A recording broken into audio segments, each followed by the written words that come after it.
Fantastic. All right. So before we get into our discussion, and actually what we were going to be having a discussion around is centered on what is captured on the front page of the Daily Nation this morning, how Palestine Israel war has divided Africa. Just a bit of what we'll have a discussion around as well. Is it that we are at the crossroads? Because the AU in its statement seemed to lay the blame on Tel Aviv. However, you have some nations in Africa who've taken a stance on the other end as well. So where do we lie on how we are viewing this particular war that is happening there? So the nation says that whereas a majority of countries on the continent have not commented on the ongoing deadly conflict, 4 have expressed their support for the Israelis, while 8 have declared solidarity with the Palestinians.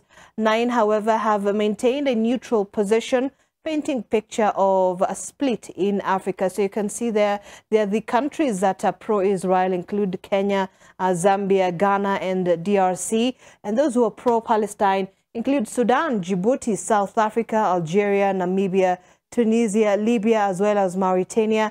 And the countries that have chosen to remain neutral on this particular matter include Uganda, Nigeria, Tanzania, Morocco, Egypt, Senegal, Zimbabwe, and Seychelles as well. It's a full splash on page 6, 7, and together with related pictures on page 29 of what is happening there. But perhaps just to get, you know, an overview of the situation there, just a general sense before we really get into our discussion this morning.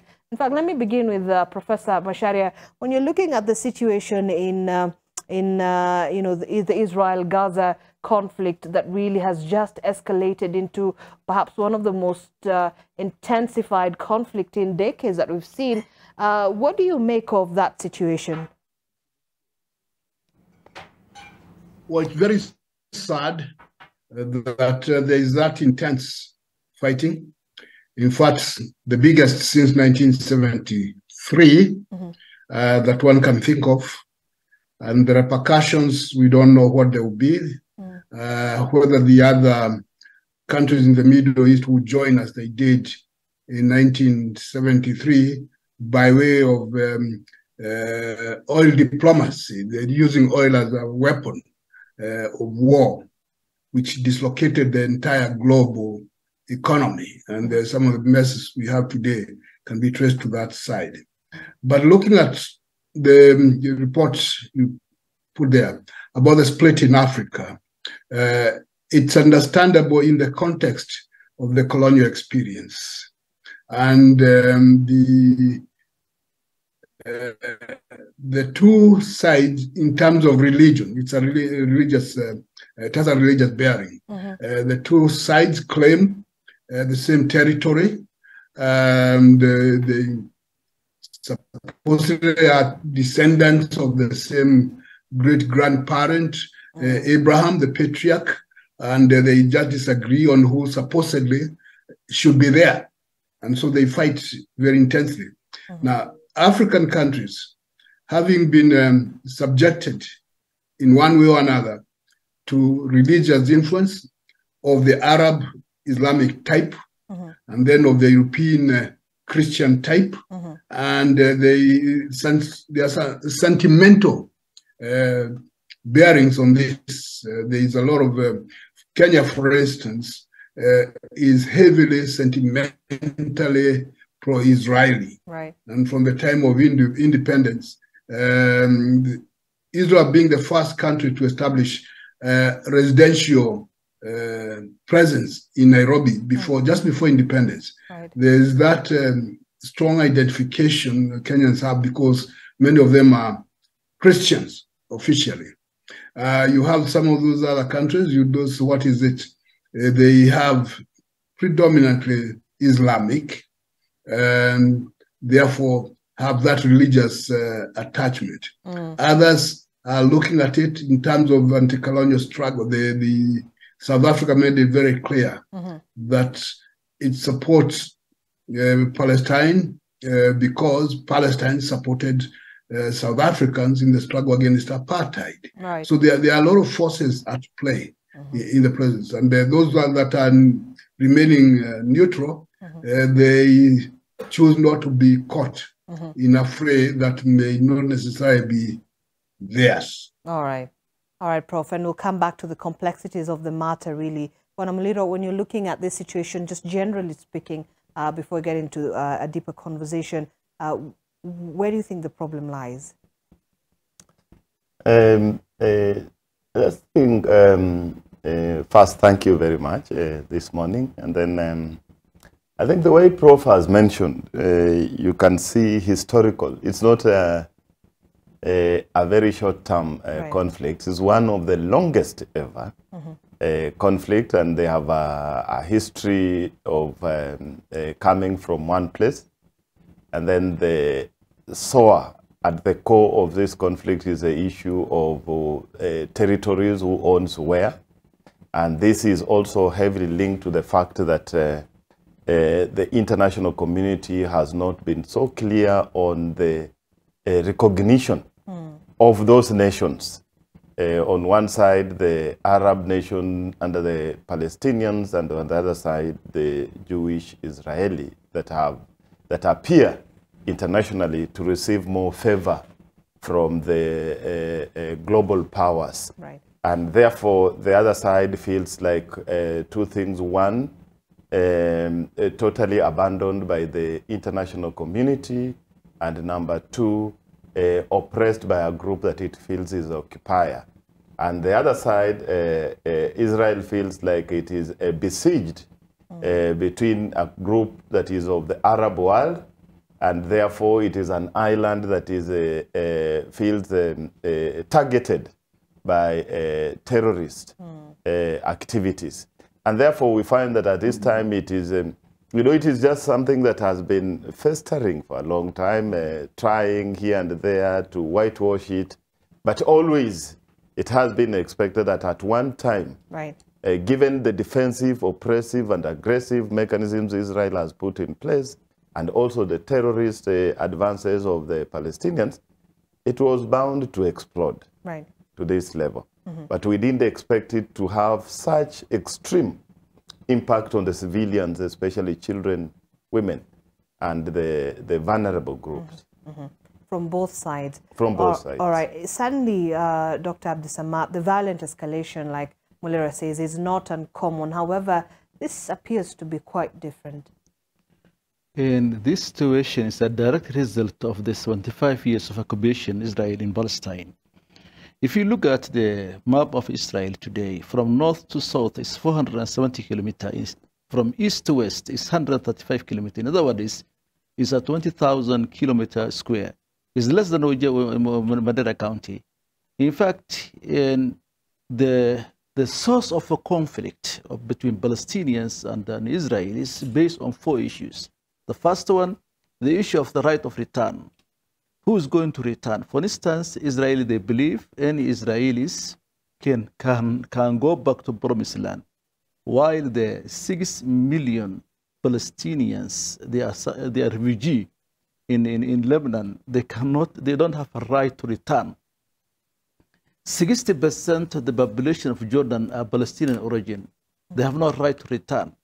The more than another 6 million people outside the country, scattered across the globe, they have no return.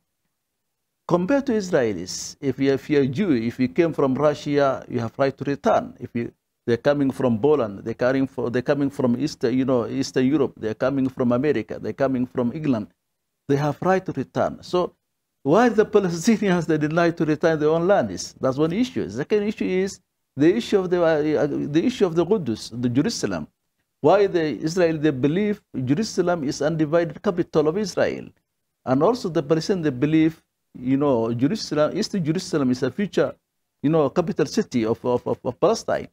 That up to now they don't agree. What they call the issue of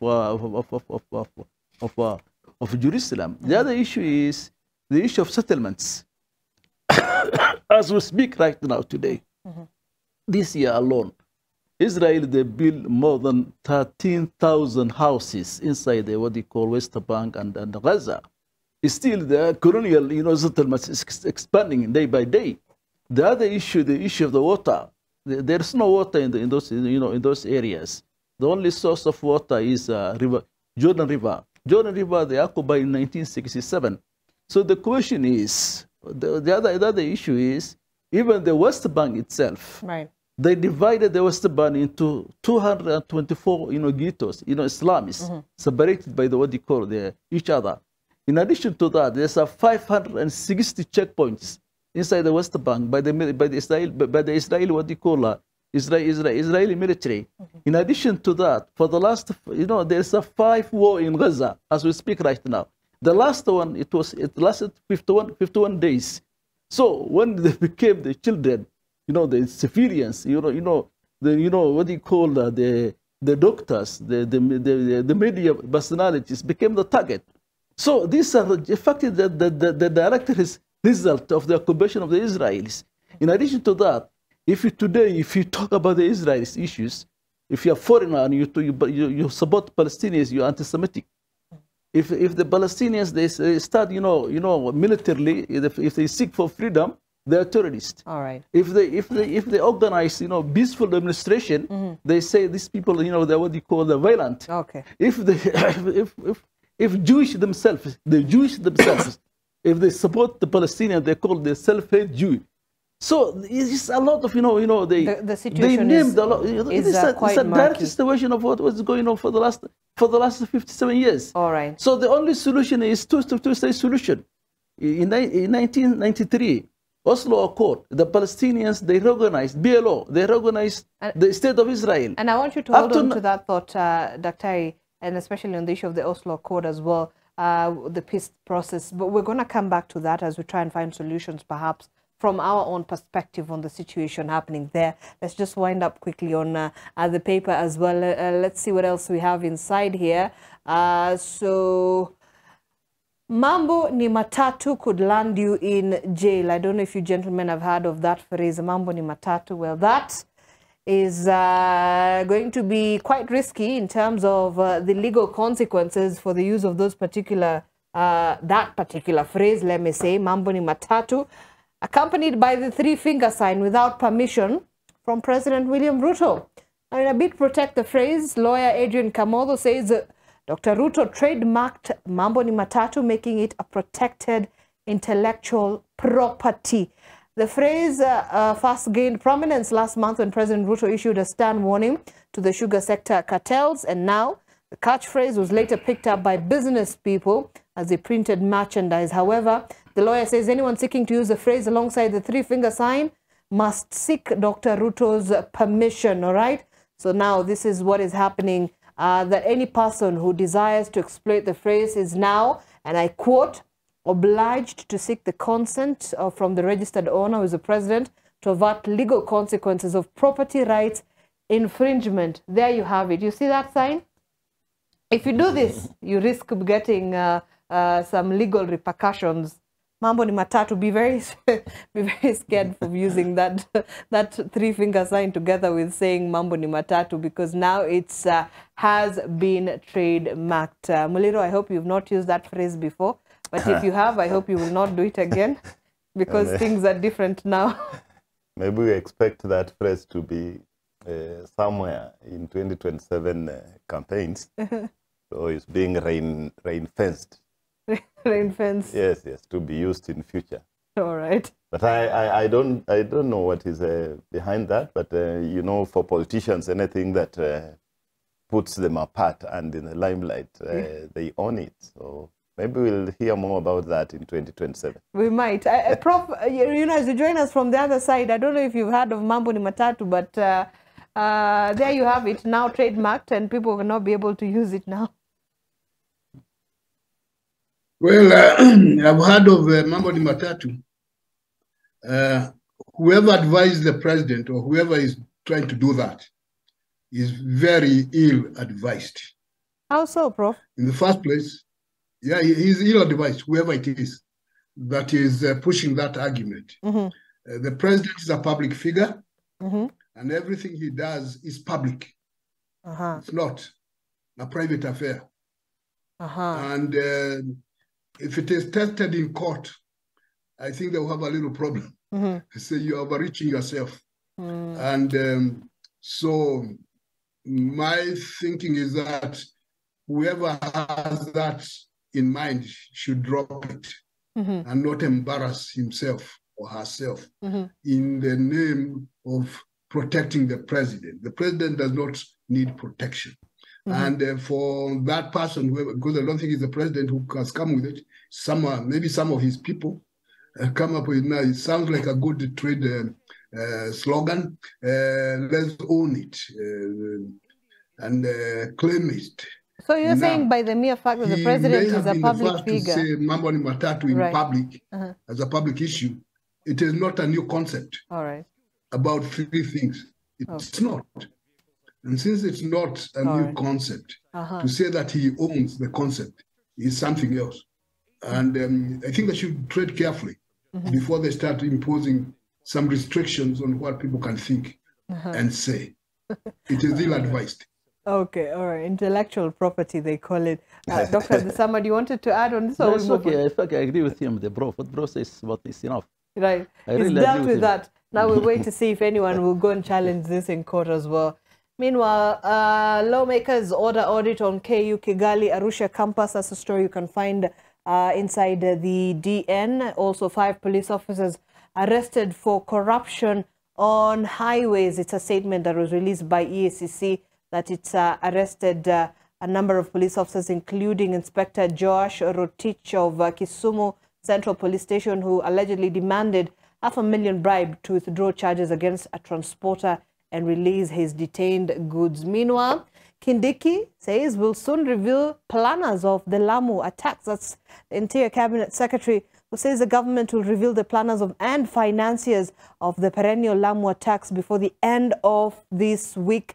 The CS announcing that the state will financially reward Kenyans who will volunteer information that will help in apprehending the dangerous criminals. He was appearing yesterday before our Senate to answer questions regarding the state of security in the country, and saying individuals bear the greatest responsibility in planning, financing and orchestrating the violence that has visited Lamu County in the recent weeks. And of course, a notice has also been given to the criminals to surrender to the nearest police stations. That's what's happening with regard to that. Of course, the CS says about 500 Kenyans have been killed in terror attacks since 1998. And of course, last month, an unspecified number of KDF soldiers were killed and injured during a suspected Al-Shabaab attack in Boni Forest, where the country lost 58 police officers in the fight against terror, banditry and other dangerous security operations last year, according to Professor Kithure Kindiki. That's the security situation there. Meanwhile, Ruto ministers officially moved to new dockets. We've seen a number of handover ceremonies happening in the ministries there, the trade, tourism, wildlife, as well as the East African community and regional development handover of the cabinet secretaries there after the reshuffle by the president. This is what will come to. Of course, it's what's captured on the front pages of the dailies. Ideological rift. The African leaders widely split on the issue of the Israel-Palestine conflict, and also Kenya blowing hot and cold after the clash with AU stance. We saw that statement that was released by the African Union with regard to this particular issue, but we also had our own statement as a country. So where does that leave us? Meanwhile, corrupt KFS officials sent packing as Ruto cracks down on graft as well. Those to be purged include 6 forest managers and 23 rangers. That's a story you can also get inside the DN. Let me finish up on this, because Britain's King Charles III is set for a state visit to Kenya as well. That's King Charles III and Queen Camilla, who will be visiting Kenya between the 31st of October and the 3rd of November in their first official trip to a Commonwealth country. British High Commissioner Neil Wigan said the visit follows an invitation from President William Ruto as the country prepares to celebrate 60 years of independence. Although this is his 5th visit, it is sure to bring back memories of the place where his mother, Queen Elizabeth II, visited before she ascended the throne in February 1952 at the age of just 25. And of course, the trip of many firsts will see the royal visit Nairobi and Mombasa counties and surrounding areas and meet various people. Muliro, this particular visit by King Charles III and Queen Camilla, what is the significance? Does it have any impact? Looking at Kenya as a as a former former colony of Britain. Yes, I think slightly, but the royal family has a personal touch with Kenya, just as we've mentioned. The mother came queen when she was here. Charles himself has visited severally his sons, and therefore it is to them, as they say, Kenya is a destination maybe for vacation and relaxation. But on the other side, in terms of foreign policy and international relations, a person at the level of the royal, of Britain, singling out a country as one of the first ever to visit while in position, then it gives you the global image. And it also projects you as, a power state within the Commonwealth. But I'll say this, at this time, I think one of the biggest struggles for Kenya's foreign policy is to remove the growing perception in international relations that we are a vassal, not even an anchor state, we are a vassal state for the West. That we are continuously, even as we preach Pan-Africanism, which the president began with very well, a continuation of what President Uhuru had started, that Kenya was standing as a champion of Africa and, Pan-Africanism, reforming financial systems and the UN. But even the Israeli issue, even now the Haiti issue, and coming back to the royal, at this time in Africa, memories of Commonwealth or the royal family is something that is not extremely positive to this generation in Africa. And it actually just affirms the view that in our foreign policy, we are degenerating slowly into a vassal state of the West, the US and Britain. And the coming of the royal family is just to affirm that we are actually maybe blowing hot and cold, as you say. Kwame Nkrumah once said that he has noted that some members of the non-aligned movement were non-aligned during the day, but at night they were aligned to the West. So during the day you shout and you say Pan-Africanism, and at night you make a call and tell your big man in Washington that that was politics, a capitalist.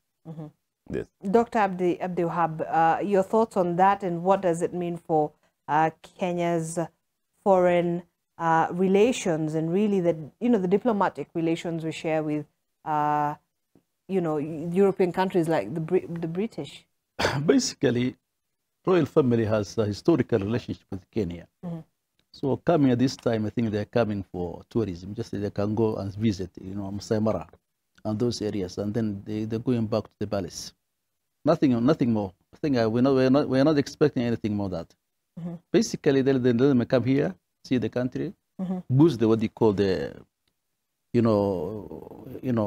tourism. That's all. We're not expecting anything much.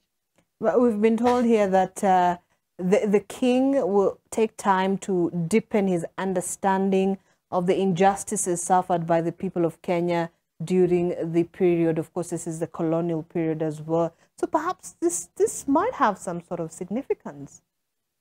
Don't you agree, Doc? It doesn't change much for you? Let me tell you, let me be straightforward to you now. We're not expecting anything from them. Obviously, we have a historical relationship. They are colonizers. And if they came, maybe they can, they can boost a little bit the image of Kenya as a champion of peace in Africa. In fact, Kenya is a peaceful place. Everybody can come and visit. Maybe that in that sense, maybe it can a little bit improve the image of Kenya. All right. But don't expect anything from the royal family. in Britain. We know historical what they have done in this country. They colonize us, they subjugate us. All right. And we don't expect anything from so them. you Let don't them see come and much visit our coming country. out from this particular visit by the king. All right. Yeah. Prof, do you see it a bit differently, perhaps? Maybe slightly different. The King Charles is on a sentimental journey. The royal family, his sons, and his son and himself, and they own a lot of property in Kenya.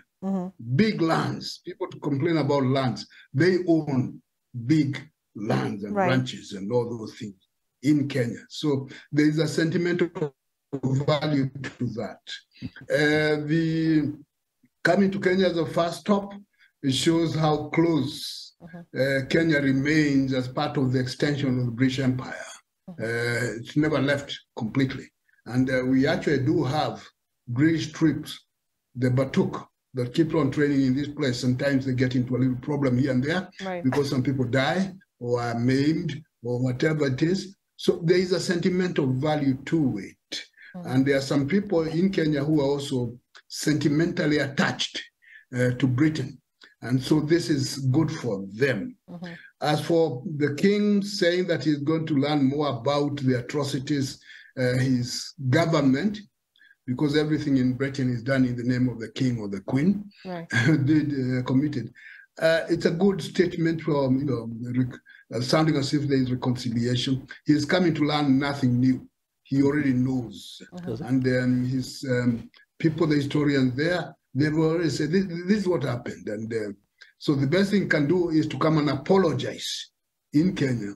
If he can apologize, then he might make some headway. But to say he's going to learn something, well, listen to one or two old men or women and then say he's understood. He's learning nothing new that one can talk about. But it would be good if he could apologize for those atrocities instead of saying that, oh, now I understand. That would be interesting to see. I mean, we shall certainly be watching out for this particular visit. But let's take a quick break here on MLive this morning. The hashtag is MLiveNTV. We're going to come back and continue with our discussion as well as get into our conversation this morning. Talk to us. The hashtag, like I said, as always, is MLiveNTV. We're going to be back in a short while.